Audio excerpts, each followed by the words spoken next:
Okay, so now we had time counters, so you can bring something and I will explain a little bit.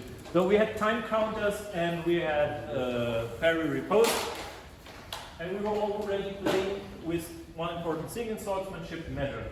Okay, we were trying to judge the measure by the situation, the context of how tall is my opponent, what weapon does he use, what weapon do I use, how tall am I, and so on and so on. What distance do we have?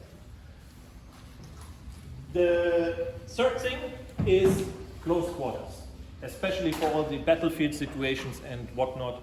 Not always I can keep my distance properly, and not always I can expect my opponent to go back.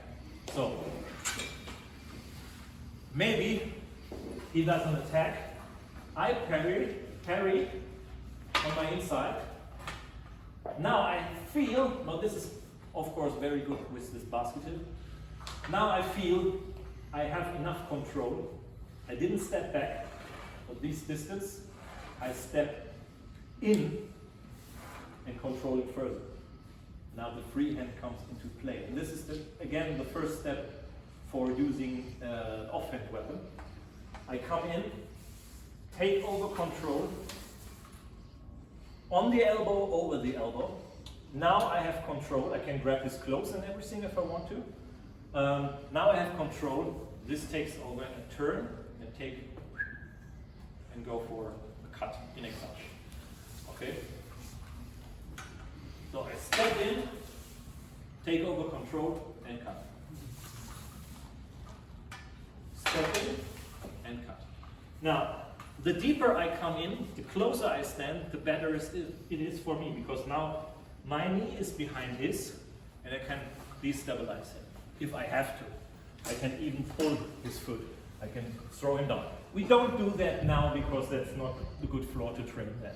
Okay? But just in theory.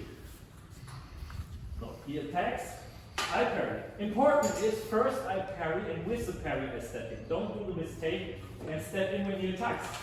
Okay? Because that might occur in something bad. Okay? So I parry, now I have control. Once I gain control, I come in, take over control, cut. Okay? Or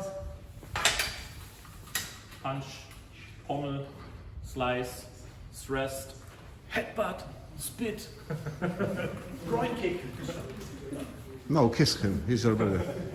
But the standard is when you parry, because if he now rushes in at this moment, he comes close because you want to prevent, and I can even turn further, control him a little bit, and cut.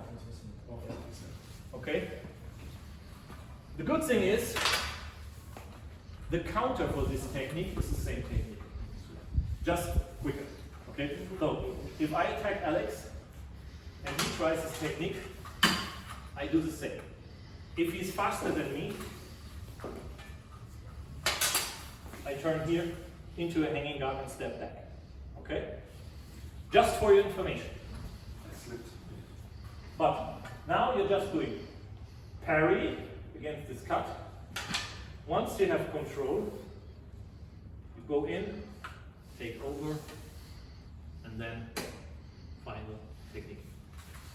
Now, for all those who have no solid hilt, we have to modify this a little bit, but we'll address this. Just start and try it out. Maybe you come up with your own idea already, or we can figure something out. Okay?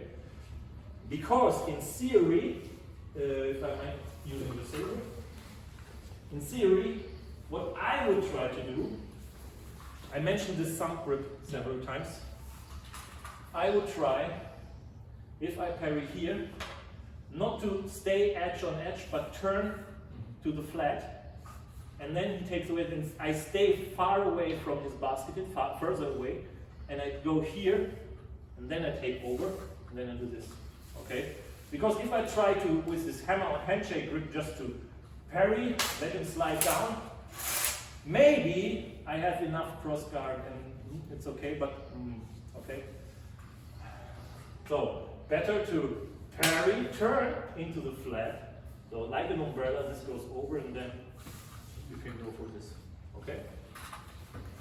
But we will talk about that when you have troubles. Okay. Everybody fine? Understood? Great. Okay, so grab your partner. Yes, please.